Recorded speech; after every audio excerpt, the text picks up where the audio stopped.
Good morning, Southern California. AM 1220 KHTS is the Santa Clarita Valley Business Spotlight.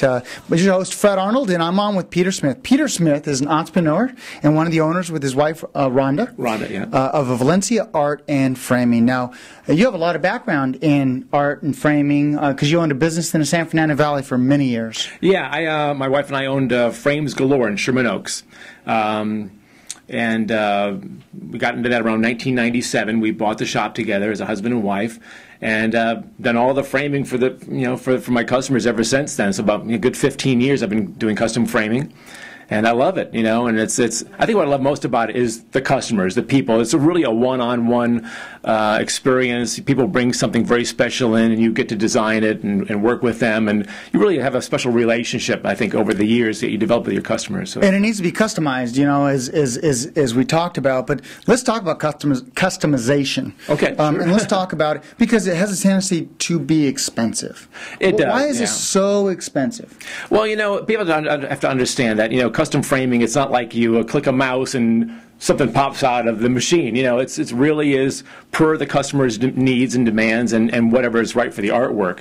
So it's really creative manufacturing. It's not, and you have to special order all the materials, and some of the finer frame moldings come from Italy and in Europe. So there's a lot of expense in manufacturing them, shipping them to the United States, and our vendors getting them to us at the store. So. But mainly, it's just the time it takes. People don't realize. I think what's most important is what you don't see that you pay for. You don't see the smudge on the glass. You don't see the corners aren't joined right. It takes a lot of time to inspect the materials, cut them properly. I glue and vise all my frames so the corners are really tight.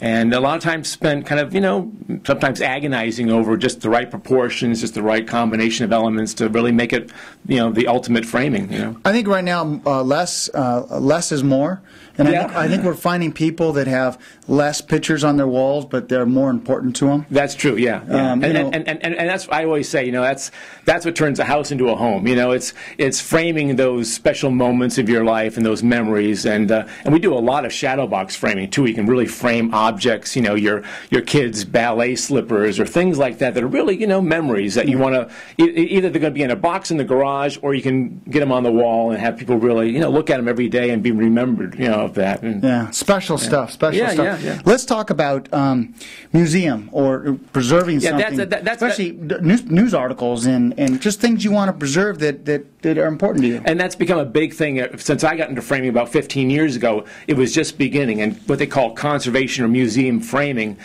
really deals with framing things to last. And they learned over the years that mat boards and backing boards, things like that, had a lot of acids in it. And so here you'd have a beautiful lithograph on cotton rag paper, and over time the mat boards would actually degrade it, and the acids would migrate onto the artwork. And if you've ever seen an old picture, it looks kind of yellowed. You have a little yellowed line around it. So now all the mat boards that we use and all the materials are all conservation, museum quality, deacidified. There's no lignin in the materials. So what you're saying is, when I am a grandparent or I am gone and I want myself to look old, I just put on one of those old backies because it will look old. Yeah, just put yourself out in the sun and you'll fade real fast. Exactly, it'll fade real quick. And that's a big part of it. Is the glass that's used now is what they call conservation glass or museum glass, and it filters out over 99% of the ultraviolet light, and that's what really degrades artwork. So important to know. And what other services do you provide? Oh, well, we also have now gotten into wide format printing. So this has become a great add-on to our business. We have a Epson 9900 printer,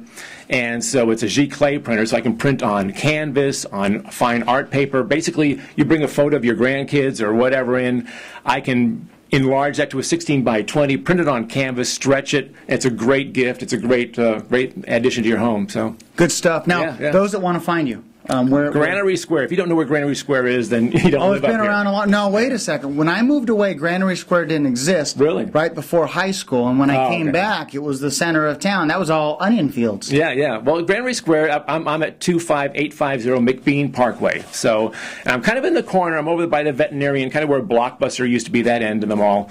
But a great little location. Phone number is 661-799-9900. And we're email. there.